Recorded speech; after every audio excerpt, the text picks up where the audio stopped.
Hello guys, once again I am back with very interesting कहानी। ये कहानी का नाम है the merchant and his donkey. यानी कि और कहानी में मैं कुछ खाते पीते रहता हूँ, नहीं तो मुझे भूख लगती है तो मैं खाते खाते कहानी सुनाऊंगा। आज आप लोगों को भी सुननी पड़ेगी, ठीक है। ऐसी कहानी है the merchant and his donkey, यानी कि एक व्यापारी और उसका गधा, उसके बीच की कहानी है। ये कहानी बहुत अच्छी है, बहुत अच्छी है, आप लोग को सुननी चाहिए। तो चलिए कहानी स्टार्ट करते हैं। One beautiful spring morning a merchant loaded his donkey with a bag of salt to go to the market to sell it. यानी कि एक खूबसूरत सी सुबह, एक बसंत ऋतु का मौसम, एक व्यापारी अपने गधे को, गधे का नाम मुझे नहीं मालूम, लेकिन एक गधे को उसके पीठ में बैग यानी कि बोरी लादता है, नमक की बोरी ला देता है उसे मार्केट में, यानी कि बाज़ार में जाके बेचना है, तो लाद के उसे बेचने के लिए चलता है। The merchant and his donkey were walking along together just as they were in the middle of the way they reach a river on the road. जैसे ही वो गधे के साथ चलते रहते हैं, फिर क्या होता है कि थोड़े दूर आगे जाके एक नदी आती है, तो नदी के पास वो लोग पहुंचते हैं दोनों चलते चलते। Suddenly the donkey fell into the river and got all wet. At the time donkey noticed that the load it was carrying become lighter. यानी कि डोंकी जो है वो नदी में गिर जाता है गलती से। तो फिर उसने महसूस किया कि वो जो लाद के ला रहा था, मतलब इतनी जो बोझ वो लदा हुआ था, वो काफ़ी हल्का हो गया है, ठीक है। There was nothing the merchant could do except return home where loaded his donkey with the more bag of salt as they reach the slippery river bank. तो फिर बेचारा व्यापारी वो कुछ नहीं कर सकता था, उसने वापस घर गया, गधे के ऊपर नमक की बोरी लादे, फिर उसके बाद फिर वो लोग फिर चले गए।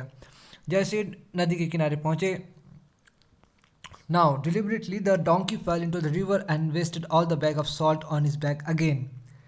क्या करता है कि जो डोंकी, एक सेकंड में कुछ खाने का चीज़ निकाल लेता हूँ।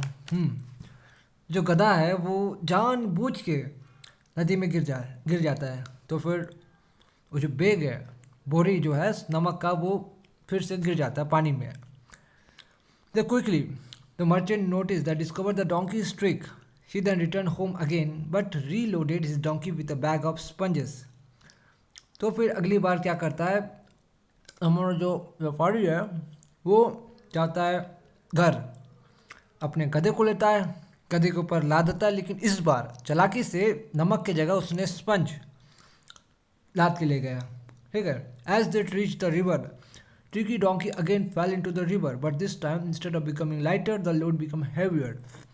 यानी कि जैसे ही नदी के पास पहुंचे, गधे ने अपनी वही पुरानी तरकीब आजमाई, उसने जानबूझ करके वो नदी में गिरा और जो स्पंज का जो है पानी पूरा सोख लिया, तो वो जो है हल्के होने की जगह भारी हो गया, उसका जो लोड था वो बढ़ गया।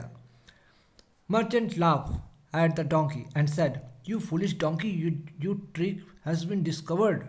यानी कि तुम बेवकूफ़ गधे, है तो गधा भी हो बेवकूफ़ भी है, तुम्हारी जो बेवकूफ़ी है वो मैंने पकड़ ली है। तुमने जो मुझे चालाकी से मेरे साथ चालाकी कर रहे थे वो मैं देख लिया हूँ, पकड़ लिया हूँ, अब तुम मेरे से चालाकी नहीं कर सकते, बोल के वो हंसने लगा। सीख मोरल क्या है कहानी का? Those who are too clever sometimes overreach themselves and get trapped into their own trick। यानी कि जो इंसान या फिर कोई भी खुद को ज़्यादा समझदार समझने लगते हैं, कभी कभी उनकी जो समझदारी उन्हीं के लिए जाल बुन लेती है। यानी कि कभी कभी इंसान अपने आप को ज़्यादा समझदार, ज़्यादा होशियार समझता है, लोगों को बेवकूफ़ बनाने की उसकी जो चाल होती है वो असफल हो जाती है। क्यों?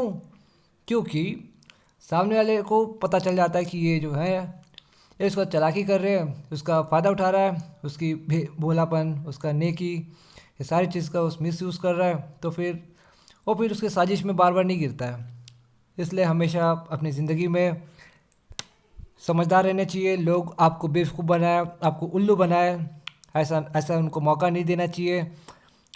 भाई किसी को बेवकूफ़ बनाने की ज़रूरत ही क्या है? एक ज़िंदगी है, अच्छे से रहो, सब खुशी खुशी रहो, क्या दिक्कत है इसमें? मैं तो यही बोलता हूँ।